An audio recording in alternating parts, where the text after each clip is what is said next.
पश्चिम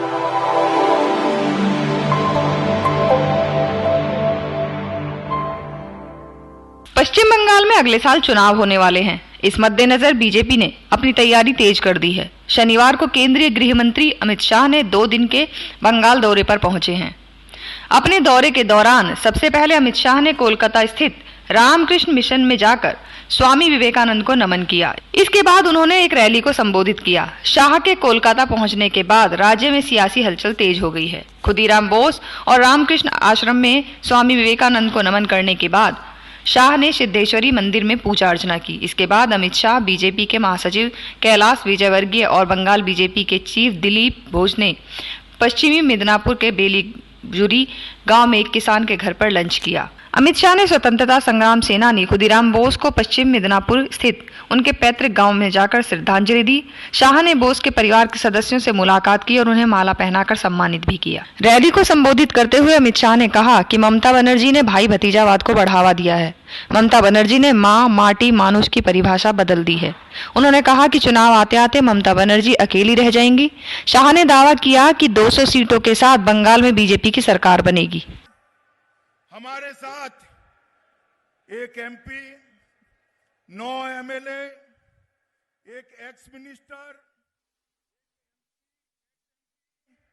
एक MOS, 15 councillor, 45 chairman और जिला पंचायत के 2 अध्यक्ष जुड़े हैं।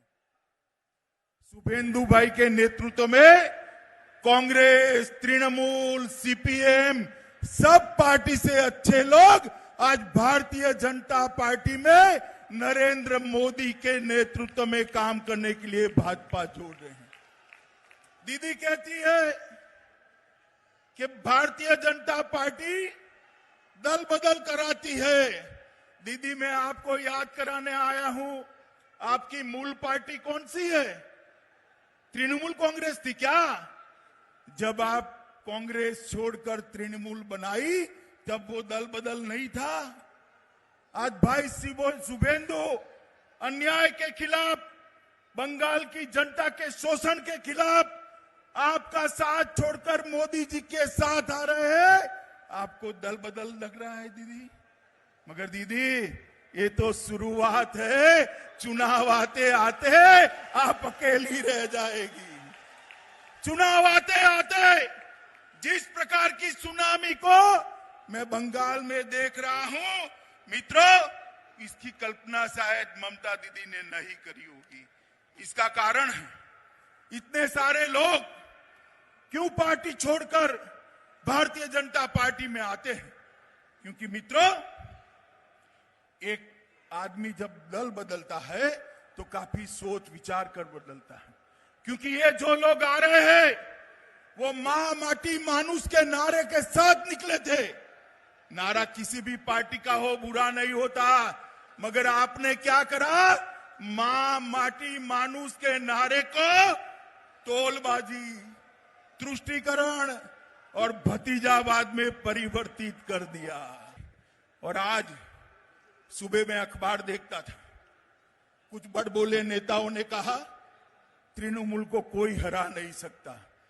मैं उनको याद कराना चाहता हूं कि संसद के चुनाव के अंदर आप कहते थे बीजेपी का खाता नहीं खुलेगा। हमारे दिलीप घोष की अध्यक्षता में मोदी जी के नेतृत्व में 18 से ज्यादा सीटें बंगाल की जनता ने दी है। और दीदी, कान खोलकर सुन लो, आज लाखों लोगों की हाजिरी में कहने आया हूं मैं, जब विधानसभा के चुनाव का परिणाम आए, परिणाम देख लेना, इस बार 200 सीटों से ज्यादा सीटों के साथ भारतीय जनता पार्टी की सरकार बनने जा रही है। आपको सिर्फ इतना ही कहना चाहता हूं, बंगाल के किसान की समस्या का हल मोदी जी के नेतृत्व में भारतीय जनता पार्टी की सरकार बनाना, बंगाल के मजदूरों का समस्या का समाधान मोदी जी के नेतृत्व में भारतीय जनता पार्टी की सरकार बनाना। बंगाल के अंदर आए दिन बम धमाके होते हैं, इसको बंद करने का काम मोदी जी के नेतृत्व में भारतीय जनता पार्टी की सरकार ही कर सकती है।